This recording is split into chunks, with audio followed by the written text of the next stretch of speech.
Hi friends, అందరికీ నమస్కారం. అంజలి కథలకి స్వాగతం.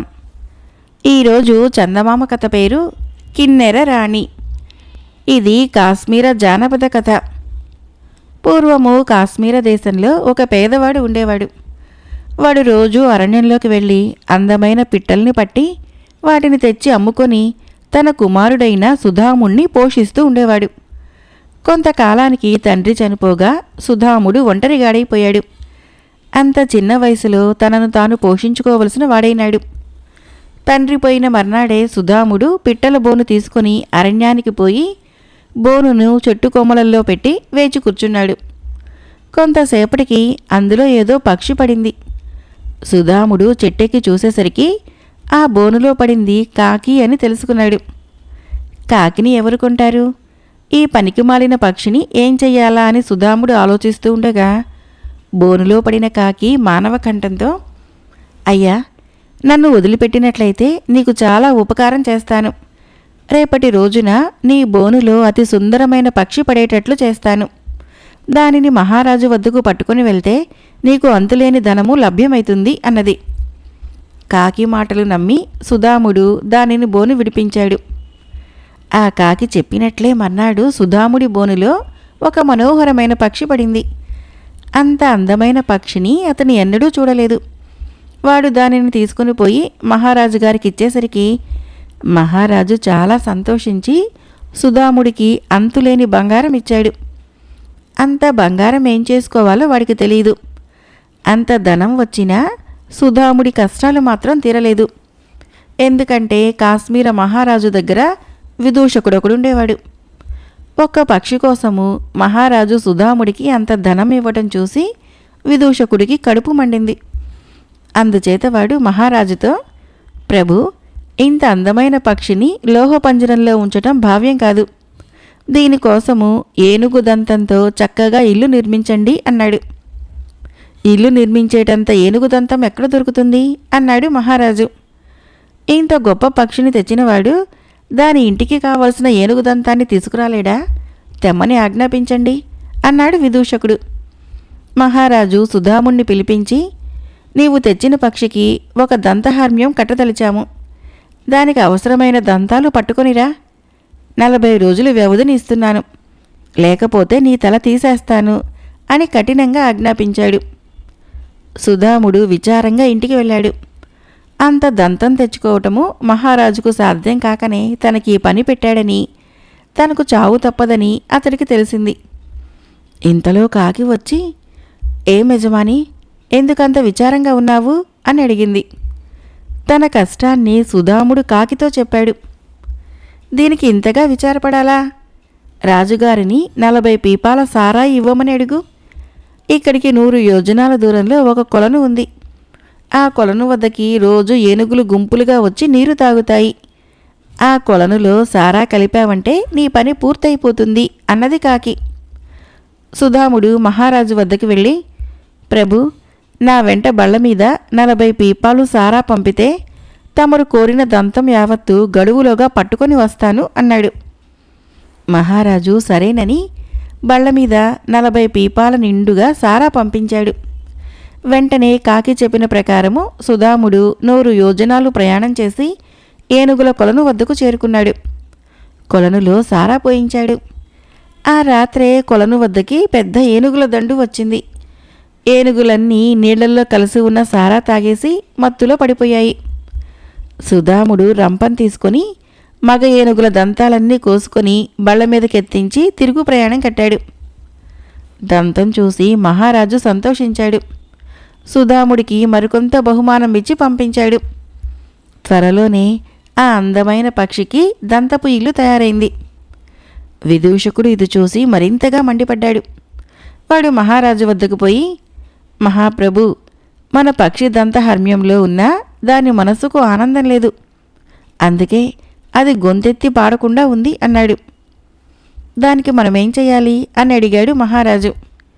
దాని పూర్వపు యజమానిని తెస్తే గాని అది సంతోషంగా పాడదు. ఆ యజమానిని రప్పించండి అన్నాడు విదూషకుడు. దాని యజమాని ఎవరో మనకెట్లా తెలుస్తుంది? మనం ఎట్లా తీసుకుని రాగలము అన్నాడు మహారాజు. అంత దంతం తీసుకురాగలిగిన వారు ఆ పక్షి యజమానిని తీసుకురాలేరా ఏంటి అన్నాడు విదూషకుడు. మహారాజు సుధాముణ్ణి తన వద్దకు మళ్ళీ పిలిపించాడు. ఈ పక్షి యజమానిని వెతికి 40 రోజుల్లోగా తీసుకునిరా, లేకపోతే నీ తల ఎగిరిపోతుంది అన్నాడు మహారాజు. సుధాముడు తన కష్టాలు ఇంకా పూర్తి కానందుకు ఎంతో విచారిస్తూ ఇంటికి వెళ్ళాడు. సుధాముడి వద్దకి కాకి మళ్ళా వచ్చి, ఏం యజమాని, ఎందుకంత విచారంగా ఉన్నావు అన్నది. తనకు వచ్చిన కష్టాన్ని కాకితో చెప్పుకున్నాడు సుధాముడు. దీనికింత విచారపడాలా? రాజుగారిని అడిగి ఒక పడవ పుచ్చుకో, అందులో రాజభోగాలకి అనువైన సంబారాలన్నీ అమర్చుకో. ఆ పడవ ఎక్కి నది వెంబడి తూర్పుగా 100 యోజనాలు వెళ్ళావంటే అక్కడ కిన్నెరలు ఉండే ఒక స్థలం వస్తుంది. వాళ్ళు పడవ చూసి వస్తారు. కానీ కిన్నెర రాణిని తప్ప మరెవరిని పడవ ఎక్కనివ్వకు. ఆమెను వెంట పెట్టుకుని వచ్చేయి. ఆమె ఆ పక్షికి యజమాని అని చెప్పింది కాకి. కాకి చెప్పినట్టే సుధాముడు మహారాజునడిగి ఒక పడవ తీసుకున్నాడు. అందులోనే స్నానాలకి, పడకకు, విహారానికి, సమస్త విందు వినోదాలకి ఏర్పాట్లు చేయించాడు. అక్కడి నుంచి నదిలో తూర్పుగా ప్రయాణమై వెళ్ళాడు. కొంతకాలం ప్రయాణం చేయగా కొండల మధ్య కిన్నెరలు ఉండే ప్రదేశం వచ్చింది. ఎన్నడూ పడవ అంటే ఎరగని కిన్నెరలు పడవ చుట్టూ మూగారు.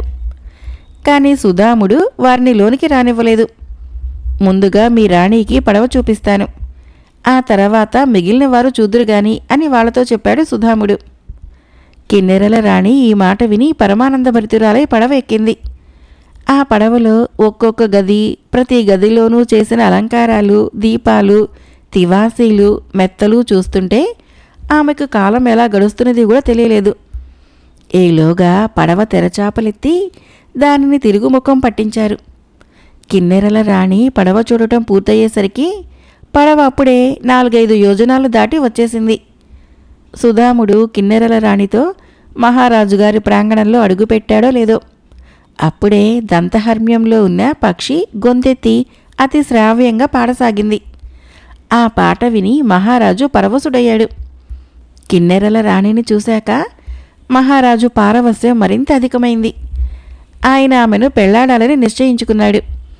ఆమె సమ్మతించింది. పెళ్లి ప్రయత్నాలన్నీ ఆర్భాటంగా జరిగాయి. పెళ్లికి గొప్ప గొప్ప వాళ్ళంతా వచ్చారు. సుధాముడికి కూడా ఆహ్వానం వెళ్ళింది. అసలు అతనే పెళ్లి పెద్ద. ఈ సమయంలో పెళ్లి చూడటానికి సుధాముడి భుజం మీద ఎక్కి అతని స్నేహితురాలైన కాకి కూడా వచ్చింది. ఆ కాకిని చూడగానే కిన్నెర రాణి మండిపడి, ఓసి పిశాచి, ఇక్కడికి వచ్చావుటే అన్నది. ఈ కాకి నాకు ఆప్త స్నేహితురాలు. ఈమె వల్ల ఏదైనా అపచారం జరిగి ఉంటే క్షమించండి అని కిన్నెర రాణిని వేడుకుంటూ సుధాముడు ఆ కాకి వల్ల తనకు జరిగిన సహాయం వివరించాడు. ఆ కథ విన్నాక కిన్నెర రాణి శాంతపడింది. ఇది నా చెలికత్తే, చాలా పొగరుబోతుంది, అందుకని దానిని కాకిగా మార్చేశాను. శిక్షించినా దానికి నా మీద ఇంకా అభిమానం ఉన్నట్టే ఉంది. సరే, దీనికి శాప విమోచనం చేస్తాను అన్నది కిన్నెర రాణి. మరుక్షణము సుధాముడి భుజం మీద కాకి రెక్కలు విదిలించింది. కిన్నెర రూపంలో అతని పక్కనే నిలబడింది. ఇదంతా చూసిన కాశ్మీర రాజు చాలా సంతోషించి తన పెళ్లి ముహూర్తానికే సుధాముడికి శాప విముక్తి పొందిన కిన్నెరకు వివాహం చేసేశాడు. దుష్టబుద్ధి అయిన విదూషకుణ్ణి కొరత వేయించాడు. సుధాముడు రాజుగారి కొలువులోనే ఉండి తన కిన్నెర భార్యతో చిరకాలము సుఖంగా కాలం గడిపాడు. మరొక కథ పేరు వెర్రి వెంకి. ఒక గ్రామంలో ఒక రైతు ఉండేవాడు. అతనికి చిన్నతనంలోనే భార్య పోయింది. గ్రామంలో వెంకి అని దిక్కులేని పిల్ల ఒకతే ఉండేది. రైతు దాని చేత ఇంటి పని అంతా చేయించుకునేవాడు. తీరికగా ఉన్నప్పుడు అది మిగతా కూలీలతో కలిసి సంతోషంగా పొలం పనులు కూడా చేసేది. పని చేయటంలో వెంకికి అలుపు సలుపు అంటూ ఉండేది కాదు. కానీ దానికి వేపకాయంత వెర్రి ఉండేది. ఇంటి పనంతా నేనే చేస్తుంటేని కదా, నన్ను పెళ్లి చేసుకోరాదా ఏం అనేది వెంకి తన యజమానితో. చేసుకోక నిన్నే చేసుకోమన్నావుటే అనేవాడు రైతు. కానీ వెంకి అస్తమానము ఇదే పాట సాగించింది. నన్నెందుకు చేసుకోవు, నాకేం వంకొచ్చింది, నేనుండగా ఇంకొకరిని ఇంట్లో అడుగు పెట్టనిస్తానా అంటూ అది తన యజమానిని కాల్చుకు తిన్నది.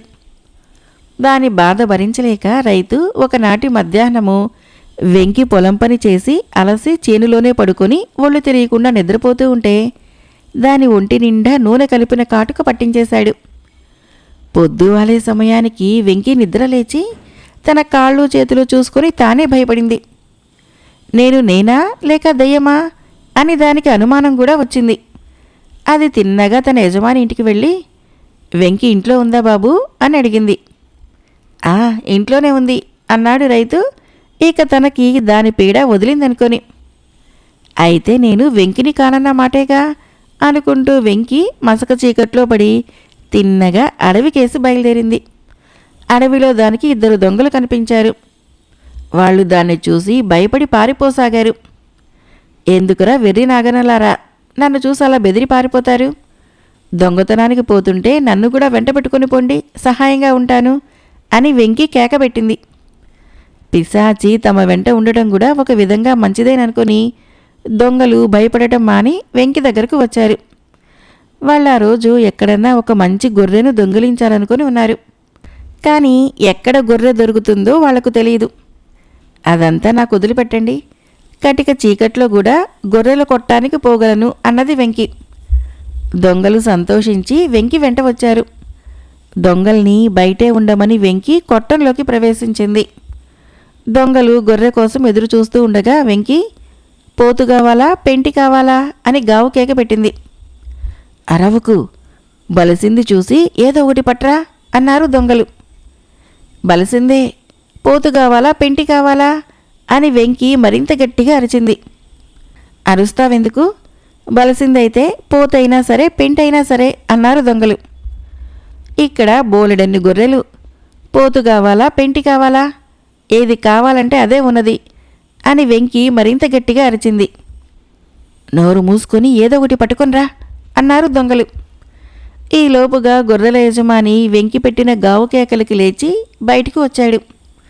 అతన్ని చూడగానే దొంగలు కాలికి బుద్ధి చెప్పారు. ఉండడర్రా, ఆగండర్రా అంటూ వెంకి గొర్రెల మధ్య నుంచి పరిగెత్తుకుంటూ వచ్చింది.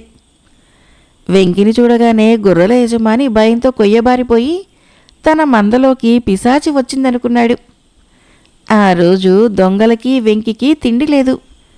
మర్నాడు చీకటి పడగానే వాళ్ళు ఒక కోడిని తస్కరించడానికి బయలుదేరారు.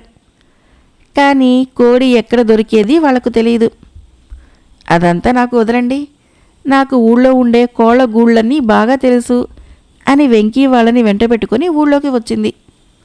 అది దొంగలని బయట ఉండమని కోళ్ల ఆవరణలోకి ప్రవేశించి, పెట్ట కావాలా పుంజు కావాలా, ఇక్కడ బోలెడన్ని కోళ్ళు అని గావు కేక పెట్టింది. అయితే పొలికేకలు దేనికి, బరువుగా ఉన్న కోడిని చూసి పట్టుకొనిరా అన్నారు దొంగలు. అదే, పెట్ట కావాలా పుంజు కావాలా అని వెంకి మళ్ళీ గావు కేక పెట్టింది. కేకలు పెట్టమాక, వాటమైన కోడిని ఒకదాన్ని తీసుకొనిరా అన్నారు దొంగలు. అట్లా కాదు, పుంజు కావాలా పెట్ట కావాలా, ఇక్కడ బోలెడన్ని కోళ్ళు అన్నది వెంకి. ఈ కేకలకి కోళ్ళన్నీ లేచి అరవసాగాయి. కాపలావాడు కూడా లేచాడు. దొంగలు పరుగు లంకించుకున్నారు. ఆగండర్రా, బుద్ధి తక్కువ వాళ్ళారా, పుంజు కావాలంటే పుంజో పెట్ట కావాలంటే పెట్టో ఇచ్చేదాన్ని కదా, ఏది చెప్పకపోతిరే అంటూ వెంకి కూడా వాళ్ళ వెనకే పరిగెత్తింది. వెంకిని చూస్తూనే కోళ్ల కాపలావాడు భయంతో విరుచుకు పడిపోయాడు. 2 రోజులుగా దొంగలు కనపడలేదు. ఊళ్ళోనేమో పిశాచం తిరుగుతున్నది.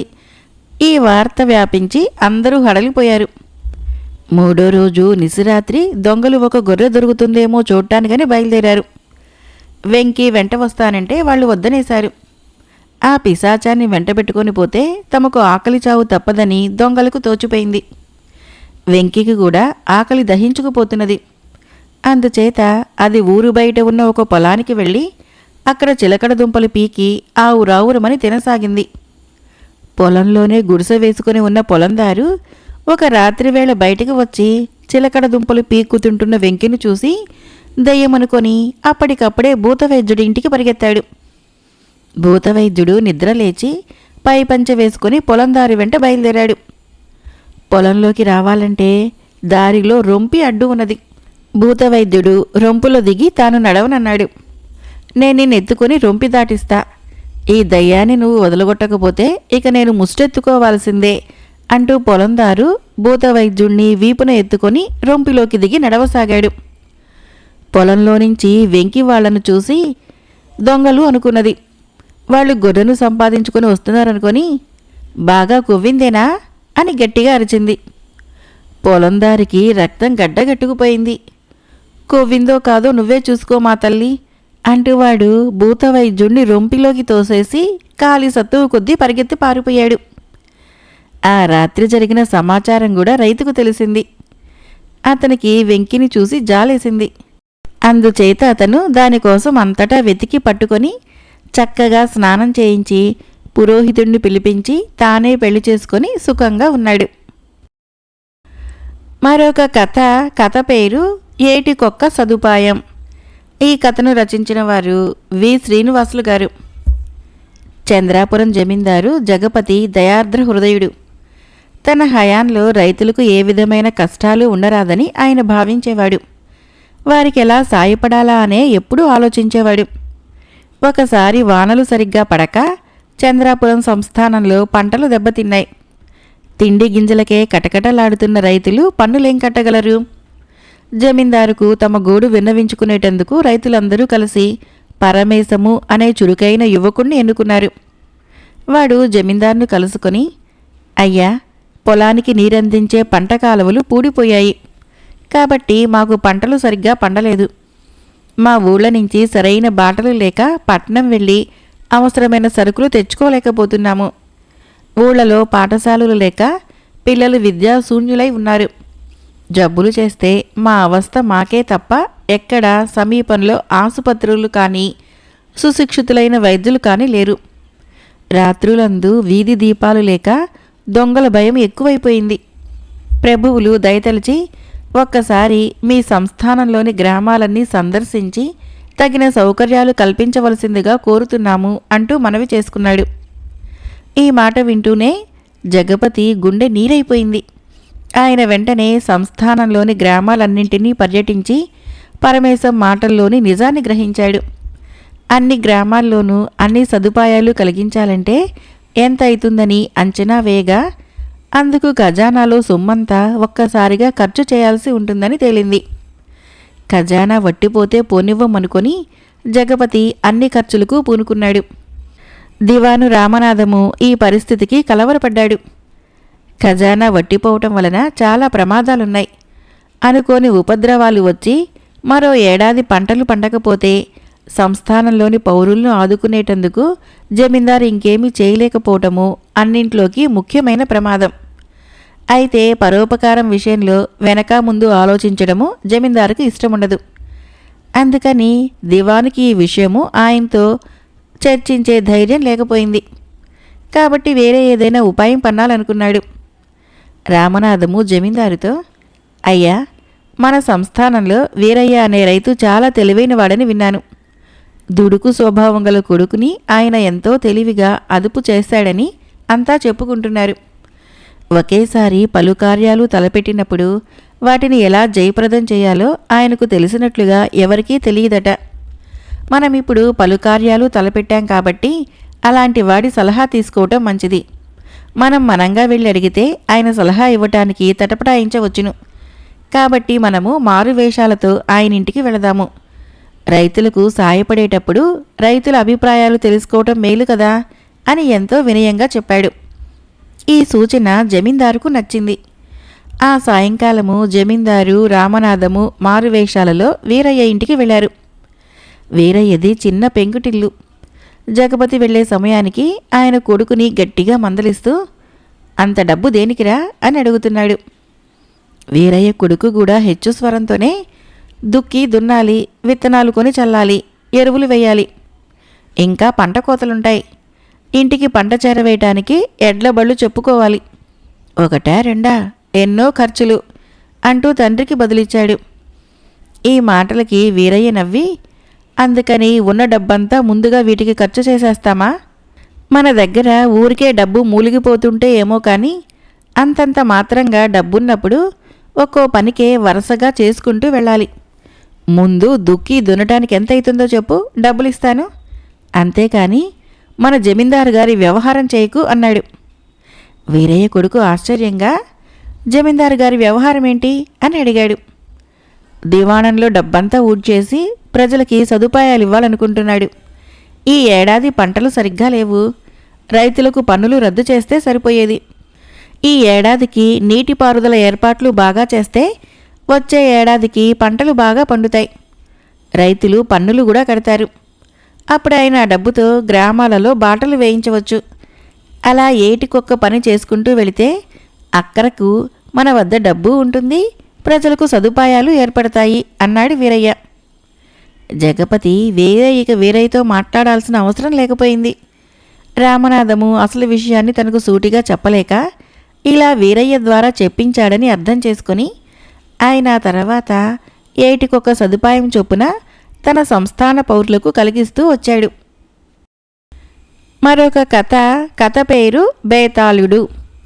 మనము పట్టు వదలని విక్రమార్కుడు చెట్టు వద్దకు వెళ్ళి శవాన్ని భుజం మీద వేసుకుని అలా నడవసాగాడు. అప్పుడు శవంలోని బేతాళుడు అని చెప్పుకుంటూ ఉంటాం కదా కథల్లో. ఆ బేతాళుడు కథే ఇది. ఎవరా బేతాళుడు, ఎలా బేతాళుడుగా మారేది అనేది విందాం మరి. ఒకప్పుడు యుగంధర దేశాన్ని పుష్పదంతుడు అనే రాజు పరిపాలించేవాడు. ఆయన భార్య దేవదత్త పుష్పదంతుడిని అమితంగా ప్రేమించేది. ఏ రోజు అతను అంతఃపురానికి రాకపోయినా బెంగబడి నిలదీయటమే కాకుండా తనను విడిచిపెట్టవద్దని గారాలిపోయేది. అందుచేత పుష్పదంతుడు ప్రతిరోజు రాత్రిపూట దేవదత్త అంతఃపురంలోనే నిద్రించేవాడు. పుష్పదంతుడు గొప్ప శివభక్తుడు. ఎక్కడ ఎప్పుడు ఏ పరిస్థితుల్లో ఉన్నప్పటికీ శివారాధన చేయకుండా పచ్చి మంచినీళ్లు కూడా ముట్టని నియమం కలవాడు. ఒకనాడు శివరాత్రి వచ్చింది. ఆ రోజు అతని భక్తి పరాకాష్ఠనందుకుంది. అతడు ఉపవాసం చేసి జాగరణ చేసిన తీరికి మహేశ్వరుడు పొంగిపోయాడు.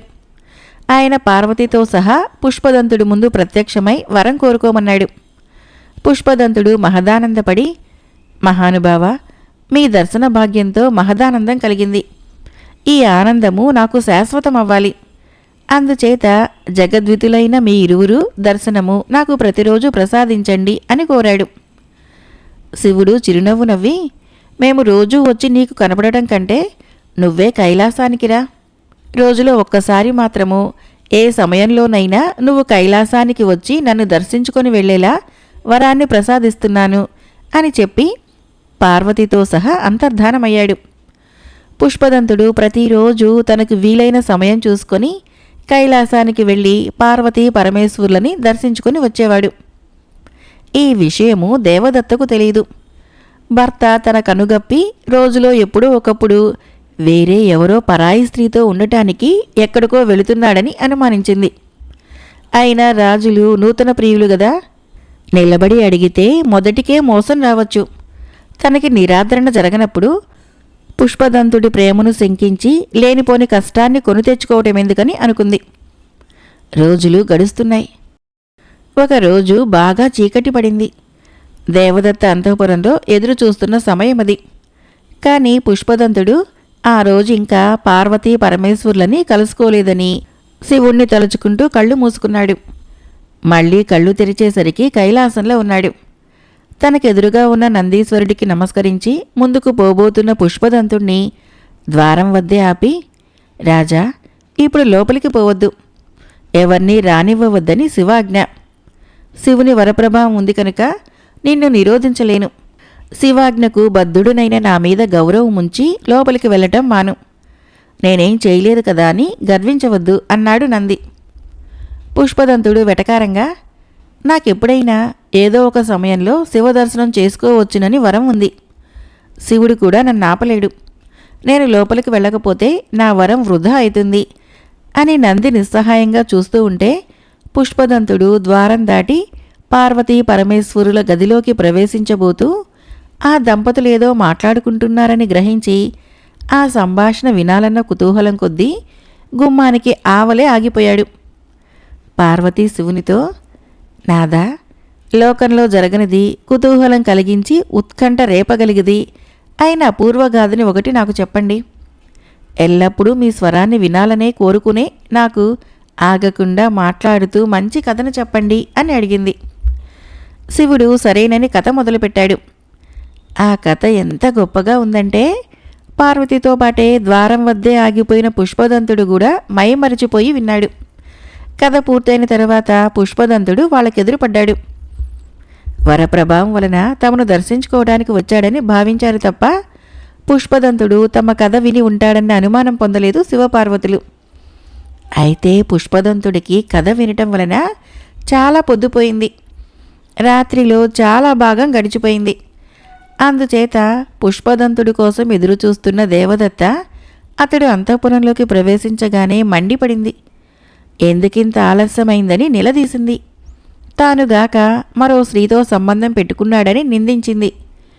నిజం చెప్పకపోతే శివుని మీద ఒట్టని అతన్ని ఇరకాటంలో పెట్టింది. పుష్పదంతుడు చేసేది లేక భార్యకు నిజం చెప్పాడు. అంతేకాదు, పార్వతికి శివుడు చెప్పిన అపూర్వ గాథను కూడా చెప్పాడు. దేవదత్త చాలా సంతోషించింది. అయితే దేవదత్త మరునాడు ఆ కథని తన చెలికత్తెలకు చెప్పింది. ఆ చెలికత్తెల ద్వారా మరికొంతమందికి శివుడు పార్వతికి చెప్పిన కథ ప్రచారమైపోయింది. చూస్తుండగానే శివుడు పార్వతికి చెప్పిన కథ భూలోకమంతా ప్రచారమై మరెవరి ద్వారానో తిరిగి మళ్ళీ ఆ కథ పార్వతి వినటం జరిగింది. పార్వతికి కోపం వచ్చి శివుడితో, మీరు ఆదిదేవులు, అసత్యమాడరనుకున్నాను. భూలోకంలో ప్రచారంలో ఉన్న కథనే నాకు చెప్పి అది మునిపెన్నడూ ఎవరూ వినని కథగా నమ్మించి నన్ను వంచారు. మీకిది న్యాయమా అని అడిగింది. శివుడు ఆశ్చర్యపడి తన మనోదృష్టితో చూసి నిజం తెలుసుకున్నాడు. తర్వాత తనను దర్శించుకోవటానికి వచ్చిన పుష్పదంతుణ్ణి చూసి, భార్యాభర్తలు మాట్లాడుకుంటూ ఉంటే చాటుగా విని నీకిచ్చిన వరాన్ని దుర్వినియోగపరుచుకున్నావు. ఇక నుంచి నువ్వు పిశాచాలకు రాజువై శ్మశానంలో కొలువు ఉంటావు. నీ పేరు ఇక నుంచి బేతాళుడు. నువ్వు మా వద్దకు రావద్దు, నేనే నీకు కనిపిస్తాను అన్నాడు. అప్పటి నుంచి పుష్పదంతుడు బేతాళుడై శ్మశానంలో ఉంటున్నాడు. శివుడు చెప్పిన కథ సరిస్సాగరము అని, పుష్పదంతుడు బేతాళుడుగా కాక వరరునిగా పుట్టాడని కూడా అపూర్వ గాథ ఉంది. మరొక చిన్న కథ పేరు తెలివైన పులి. ఈ కథను రచించిన వారు కోలార్ కృష్ణ అయ్యర్ గారు. సిళ్ళంగేరి గ్రామంలో సిద్ధయ్య అనే గొర్రెల కాపరి ఒకడు ఉండేవాడు. వాడు రోజు తన యజమాని గొర్రెల మందను అడవి ప్రాంతానికి తోలుకుని పోయి చీకటి వేళకు ఇంటికి తోలుకుని వస్తూ ఉండేవాడు. ఒకసారి వాడికి అవసరంగా కొంత డబ్బు కావలసి వచ్చింది. ఎక్కడా డబ్బు దొరకకపోయేసరికి వాడు గొర్రెల్లో ఒకదాన్ని అమ్మేశాడు.